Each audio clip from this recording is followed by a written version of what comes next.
There's something happening in homes across America that no one's talking about on the evening news. It's silent, it's progressive, and it's robbing millions of men of their dignity and peace of mind. It starts innocently enough, maybe one extra trip to the bathroom at night. Then two. Before you know it, you're planning your entire day around where the nearest restroom is located. I'm Dr. Alistair Finch, and I've spent the last 25 years of my life studying men's health and what I call graceful aging. What I'm about to share with you isn't just another health tip you'll forget by tomorrow. This is the difference between simply managing symptoms for the rest of your life and actually having a fighting chance to reverse the damage that's already been done. Now, I've seen dozens of videos telling you to avoid 10, 15, even 20 different habits. And yes, those habits matter, but they're treating the branches, not the root. Today, I want to pull back the curtain and show you the master habit, the one that's been orchestrating all the others from behind the scenes. Here's my warning to you. Understanding this master habit isn't just about feeling a little better next week. It's about the fundamental difference between accepting decline as inevitable and taking back control of your body. It's about whether you'll spend your golden years constantly worried about the next bathroom break, or whether you'll have the confidence to travel to stay out late with friends to sleep through the night, next to the person you love. The men who ignore what I'm about to tell you will continue to treat symptoms, while the real problem grows stronger every day. But the men who stay with me until the end, they're the ones who discover that their body still has the power to heal, even after years of damage. So settle in with me for the next few minutes. What you're about to learn could change everything about how you understand your health and your future. Before I reveal this master habit, I need you to understand what's really happening inside your body right now.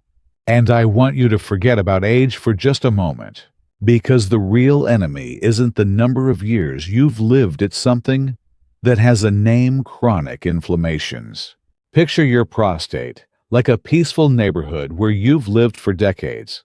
Inflammation is like a small fire that never quite gets put out. It's not a raging inferno that demands immediate attention. Instead, it smolders quietly, day after day, gradually damaging the foundation of everything you hold dear. And here's what breaks my heart. We've been unknowingly feeding this fire with our daily choices, thinking we're just living normal lives. Let me paint you a picture of how this happens. First, there's what I call the dehydration trap. So many of my patients tell me, "Doc, I drink less water, so I don't have to use the bathroom as much." I understand the logic, believe me.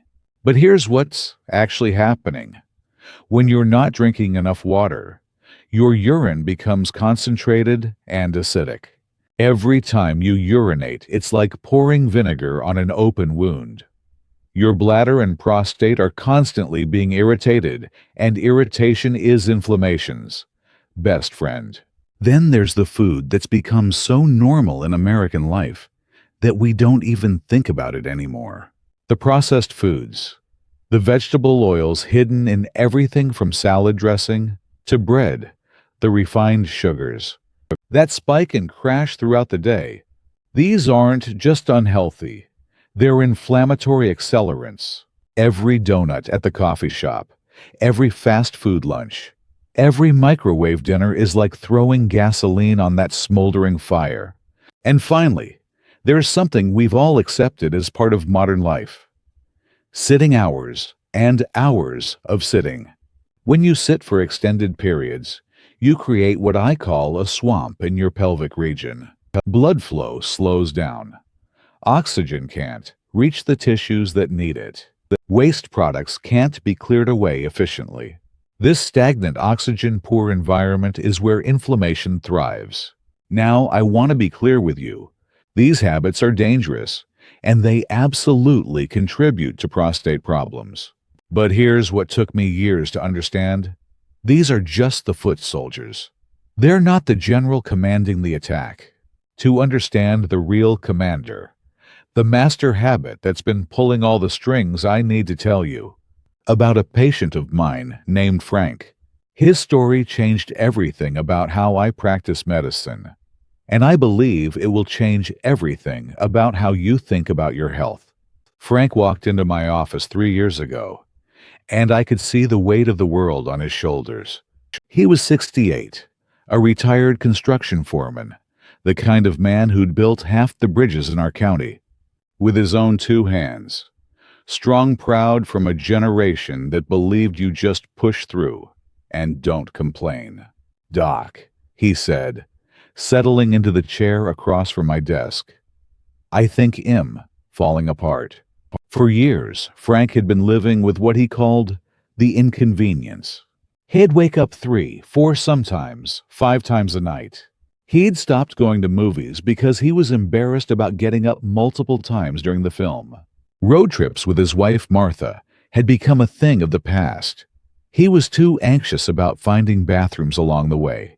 The worst part, Frank told me, his voice barely above a whisper, is that I can't even sleep in the same bed as Martha anymore. I'm up and down all night, and I don't want to disturb her sleep too. But Frank was a proud man. He'd convinced himself this was just part of getting older. My dad went through the same thing, he'd tell Martha when she expressed concern. It's just what happens to men. Then came that Saturday night in October. Frank and Martha had been out to dinner with old friends, their first social outing in months. They'd laughed, shared stories, enjoyed themselves for the first time in a long while. When they got home around 9:00, Frank felt that familiar urge to use the bathroom.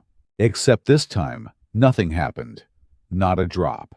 "Doc, I can't describe that pain to you," Frank said, his eyes welling up at the memory.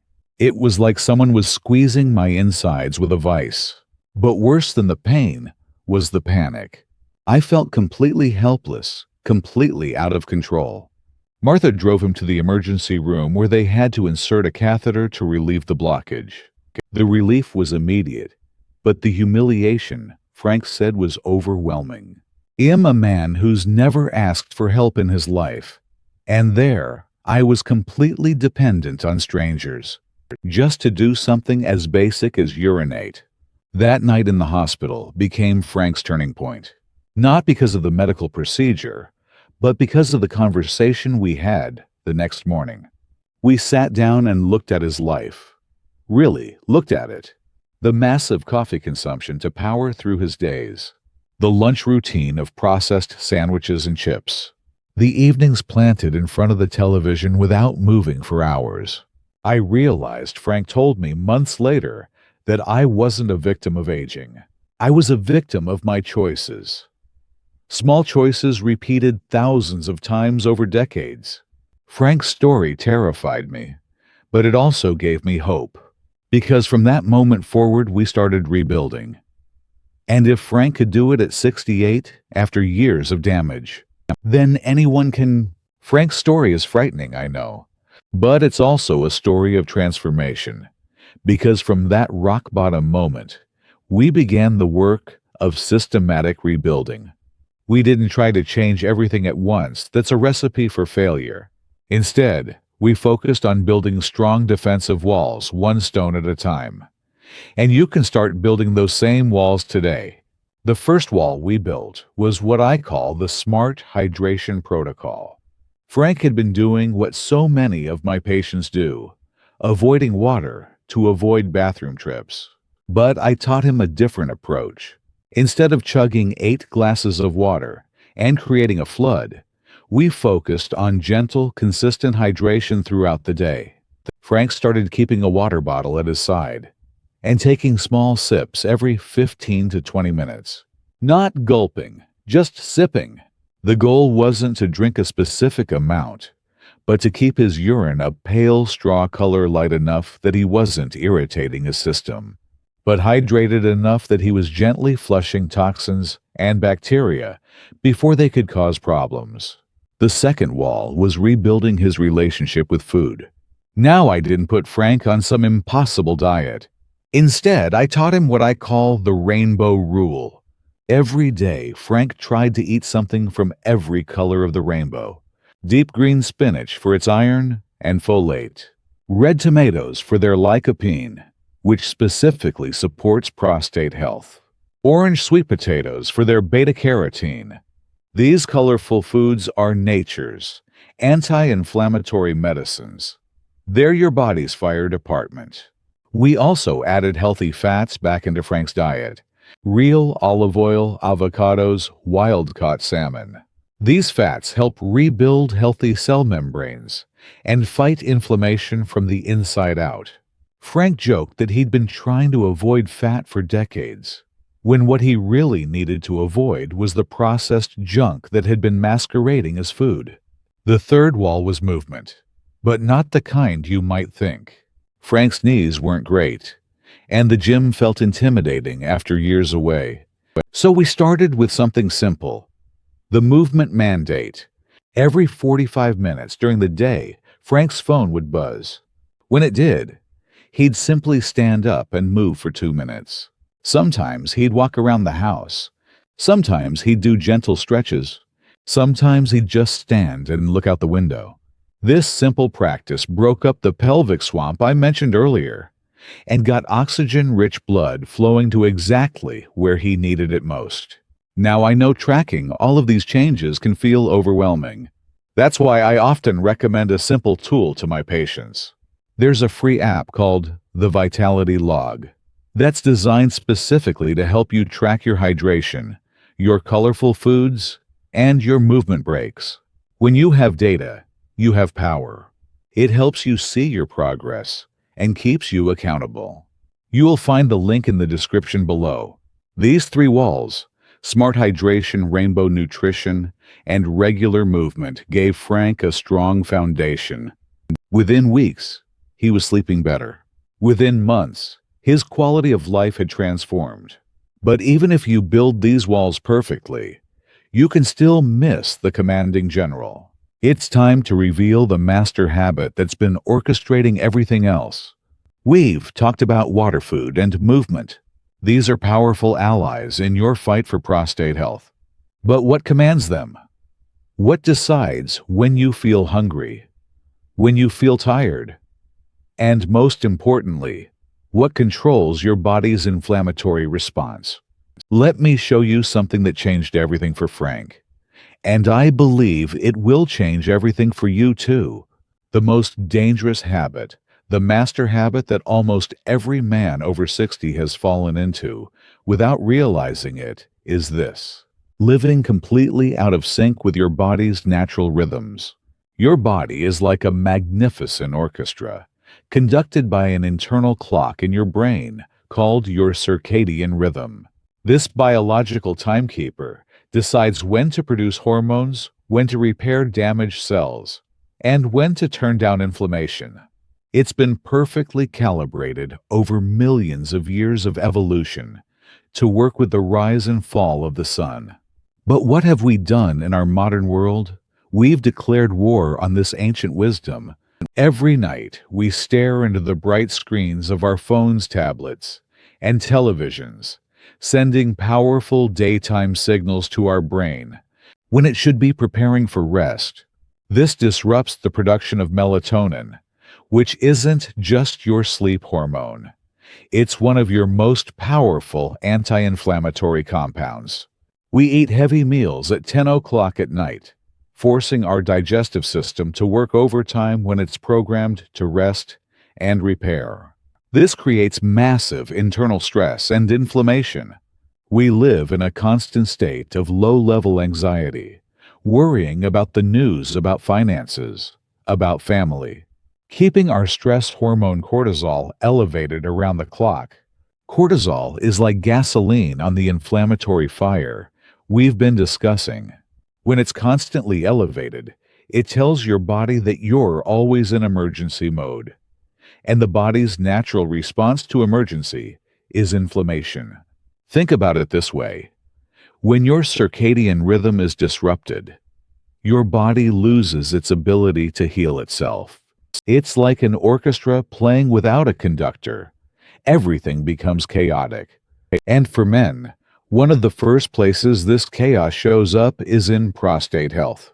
Your prostate depends on the natural ebb and flow of hormones, the regular periods of rest and repair, and the systematic dampening of inflammation. That happens when your body's rhythms are in sync. When those rhythms are broken, your prostate becomes vulnerable to the very inflammation we've been fighting. This might sound complicated, but resetting your internal clock is surprisingly simple. It doesn't require expensive equipment or drastic lifestyle changes. It requires consistency. Here's your reconstruction plan. First, the sunset rule.